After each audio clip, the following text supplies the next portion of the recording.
Well, people still say there are a few great moments in our history. The one was the day that Nelson Mandela walked out of prison, the day on which we went to vote, all of us, for the first time in our country, and the day of the opening ceremony and the wonderful concert, the World Cup in our country. These are special moments. And for us, we will cherish those moments. Nelson Mandela came on that cart on the night of the final. It was a bitterly cold night, but he insisted to come because he wanted to embrace the best of human spirit and be part of debunking the myth that Africa never had and will never have the capacity to deliver such a complex, complicated event like the World Cup. So those are special achievements that we celebrate in our country, and it's the feeling is as strong today as been 4 years ago.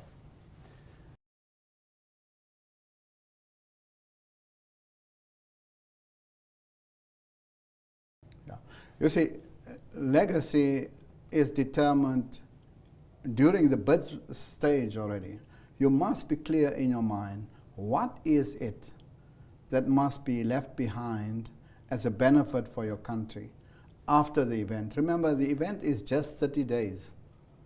And you cannot construct a long-term plan and it be determined by what happened over 30 days. So we were clear what we want to achieve.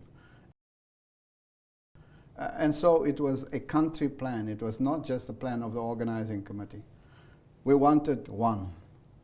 Our country had a struggle to change the perception of South Africa and the African continent. People refer to Afro-pessimism, to show the world that Africa has potential, has capability, and that it is not a hopeless continent as it was made out to be. So we wanted to change the notion of an Afro-pessimist view of Africa.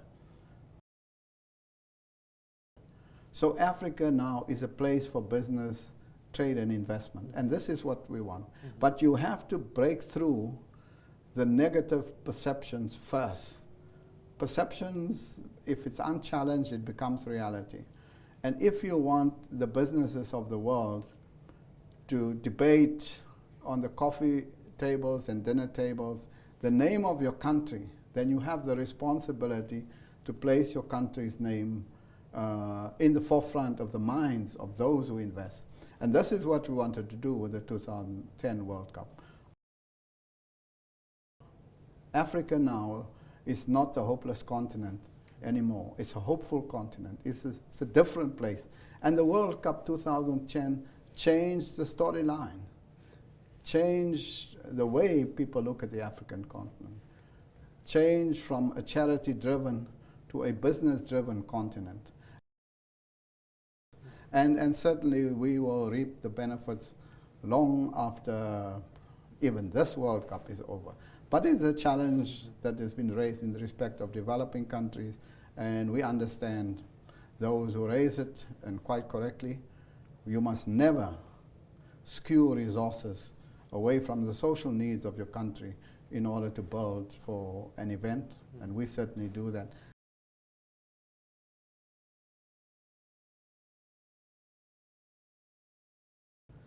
And we had an election. Mm-hmm. This matter was not even raised by any of the political parties. And you know, during the election, it is when the issues of societies are raised. And what are the issues in our society than in every developing country? It's about education, it's unemployment, it's housing, it's health, all of those things. And those things remain the focus of the governing party in our country, the ANC, and our government. And we are concerned about that, but we cannot allow it to be distorted and misrepresented. We are able to represent our own views and our own reality in our country.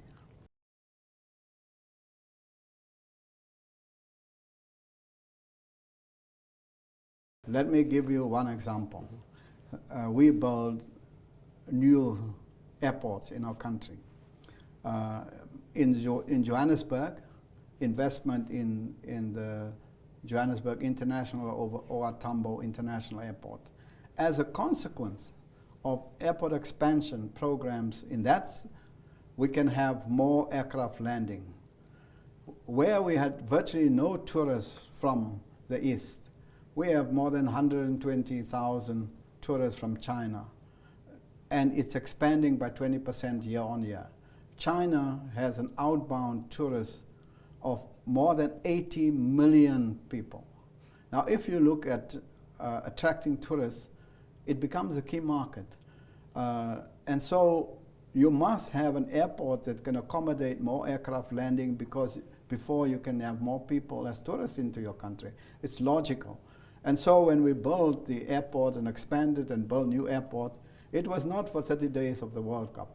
That would be a total misrepresentation. It's part of tourism growth in our country, and we see tremendous growth. What the World Cup did to us is that where there were tourists being skeptical, 95% of those who came to the World Cup said, we will come back to the country. 98% of them said, we will recommend to our friends, our family, and others that they should come and visit South Africa. Now, you cannot buy that with all the money in the world, and we did try. We spent 400 million rand over a 10-year period on marketing. It didn't work. It's real-life experience of those who came to the World Cup and saw the country's infrastructure and engaged with the South Africans. That is how you convince people to come to your country.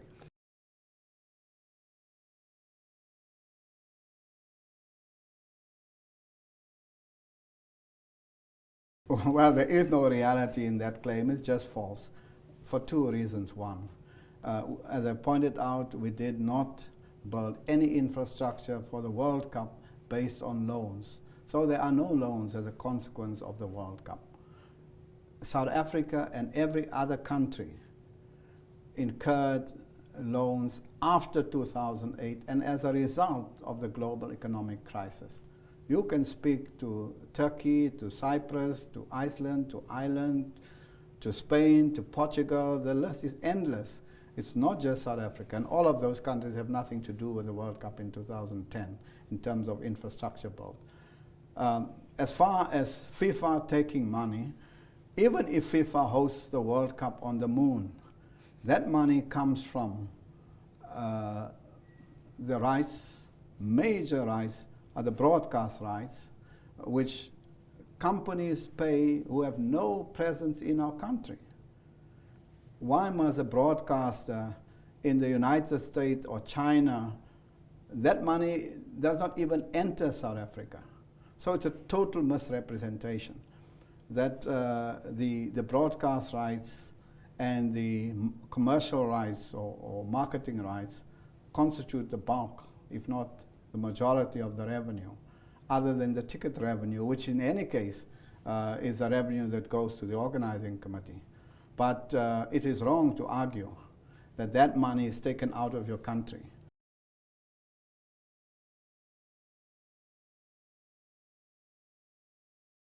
Well, I think we must be clear.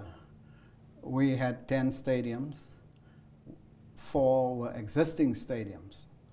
So we built 6, in fact 5 new and 1 upgrade. So we did not build 10 new stadiums. So let me put aside those 5 then, because they were operating profitably, and therefore it's only the brand new stadiums that we must look at.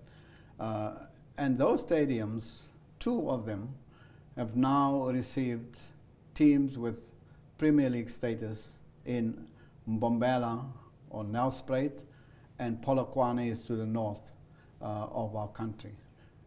It is important that you have the possibility of every week use of the stadium in order to make sure that it is commercially viable. And those stadiums now have those anchor tenants, as it were. And I think they will be able to generate the revenue. The good thing about these are debt-free stadiums. As I've indicated before, we did not secure loans to build these stadiums. It was built with money provided, cash through the budget process, and none of these stadiums carry any loans. And those who say that we have taken loans to build infrastructure must show us where this happened. Just not make a general statement, but show us specifically.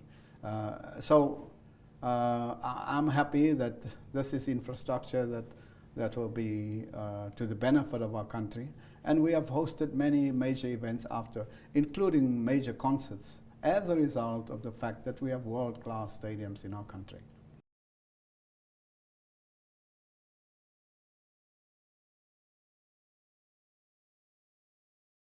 I can understand that. You know, my own history is, I was a freedom fighter. We fought against apartheid for the liberation of our own country.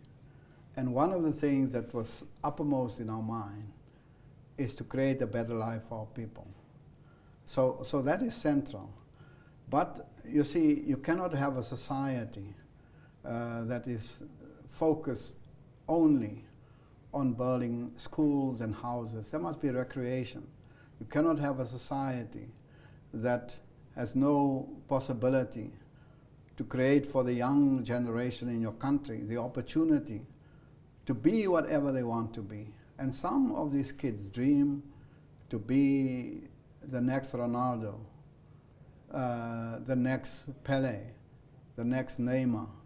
And you must have the infrastructure and the stadiums in this case, so that they can live out their dream.